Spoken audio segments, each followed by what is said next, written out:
Hey everyone. I wanted to talk about today my side of the story kind of thing. Um, so it's almost been a year since I've been dealing with even more medical problems than usual. So last November, they thought I might have lung cancer, and that's because I grew up in a part of Wisconsin that has a lot of radon, and radon tends to sit in the bottom part of your lungs, and that is where I keep having lung nodules growing. So it's been like CT scans every couple of months to make sure they don't get bigger, or if they get bigger, keep an eye on them. And if it is lung cancer, it'd be like hopefully a stage 1, easier to get rid of. But with my blood clotting disorder, they don't want to just go in there and take out the lung nodules until they like 100% know for sure it is cancer, because that would just be putting my life on the line again, and even more so than they need to. So that's just kind of like my cancer stuff.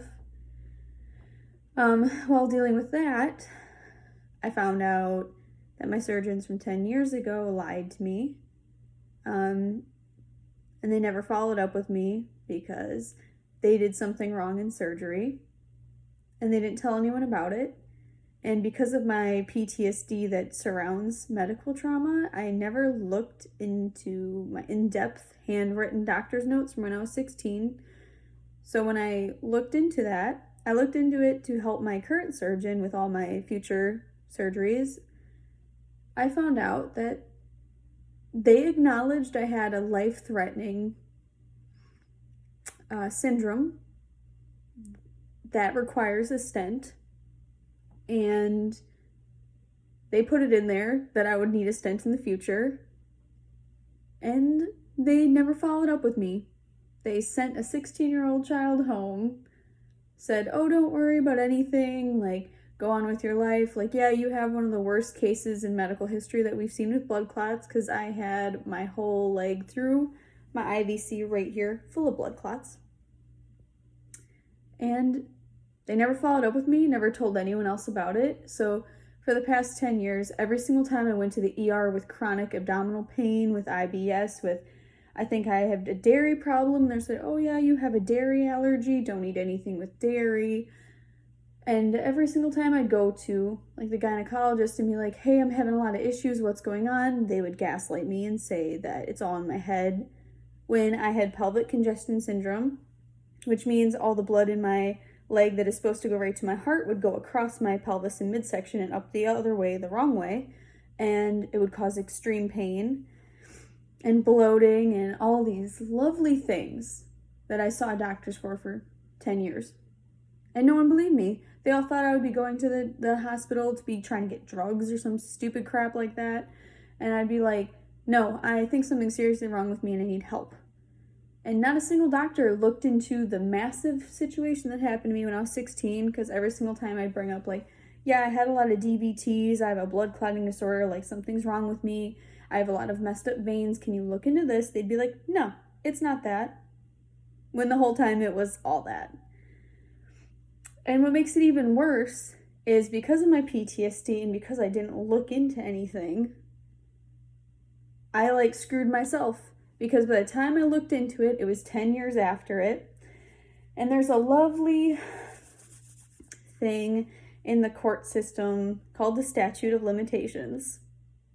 So, in Wisconsin, that is 6 years. I have the discovery clause because I discovered that they lied and they didn't fully do their job, and they pretty much left me to die. I am unable to sue them for it. I am unable to find justice for what they did to me and what they didn't do to me, because it's been so long. Even though I have PTSD from when I was a child and all this stuff, and that's the reason why I never looked into it, and I only made myself look into it to help my current surgeon save my life. There's not a single thing I can do about it. Even the board, like the medical board of Wisconsin, who I contacted directly about it to at least get answers for why they did this to me, they said they wouldn't pursue it any further because it's been so long. So I was a child who was malpracticed on, who was lied to. My parents were lied to. My family was lied to. Future doctors were lied to about what happened to me. I can't pursue anything, and that's just apparently how the medical system works and the court system works. So it's like I'm not even going after financial compensation. I just want answers for why they left a 16-year-old girl pretty much to die, told her, you'll be fine. And then knowing in this last March when I had to have a stent put in to save my life and my leg, which they said, oh, don't worry, you'll never lose those. And now I have to have 2 more surgeries in October to continue to correct the things that they did not fix. I am beyond angry and disappointed in their actions. Like, everyone lied to me and said I had a dairy problem. Everyone gaslit me when I went to the doctor or the hospital, to the ER with these fucking horrendous problems. And I was just supposed to deal with it. So now it's like, I have 2 more surgeries in October. They're going to scan me again 1 month from today for cancer. And hopefully the lung nodules either disappeared, or they got smaller, they stopped growing. Hopefully that's all fine, because I really don't want to have cancer on top of everything I'm going through. And luckily I have a surgeon now who believes what those doctors did to me was so wrong. When she looked through hundreds of pages of handwritten notes about what they made me go through at 16, she felt terrible for me. She felt that they did me so wrong and so dirty. And she also agreed there's like nothing I can do about it. I could reach out to them directly and directly ask those 2 surgeons why they did this to me. And I may never get an answer. Isn't that horrible? Like, the world can be such a horrible place. And that is why, like, I advocate for people so much of, like, please, please, please look into your medical records. Like, talk to your doctors. If you don't like your doctor, switch your doctor. Like, you need to be advocating for yourself, because the world's a horrible place. And I didn't know how to talk about it with anybody, because when I found out in February that they did this. And I could not believe it. I believed such a massive lie for 10 years because I was a child and I didn't know any better.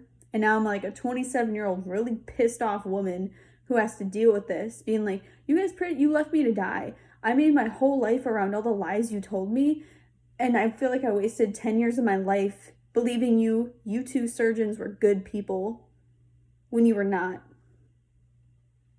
You might flaunt it to your coworkers that you did one of these massive medical miracles and you saved the 16-year-old girl's life. Well, what kind of life did you leave me when you lied to me and you did not set me up for having a good rest of my future? You guys should be ashamed of yourselves. And that is exactly how I feel about all of it. I'm happy that I have a good surgeon right now. And I hope I don't have cancer in a month when I do another screening. And I hope my next surgeries go well. I'm just trying to live the best life I can. And I'm trying to do the best I can for other people with my medical condition. So if you want a huge list of my medical stuff, possible stage 1 lung cancer, hopefully not stage 2 or anything worse. It sucks when you're waiting around for your scans. Other people with cancer can understand that. Because it's horrible, you don't know what you're going to find out. I have pelvic congestion syndrome. I have G202108 blood clotting disorder. I have May-Turner syndrome. I have pelvic inflammatory disease. I also have venous insufficiency. And all I want to do is just live a happy life. That's all I can do. Thank you guys for listening. And I'll give you guys another update when I know more stuff. Thank you.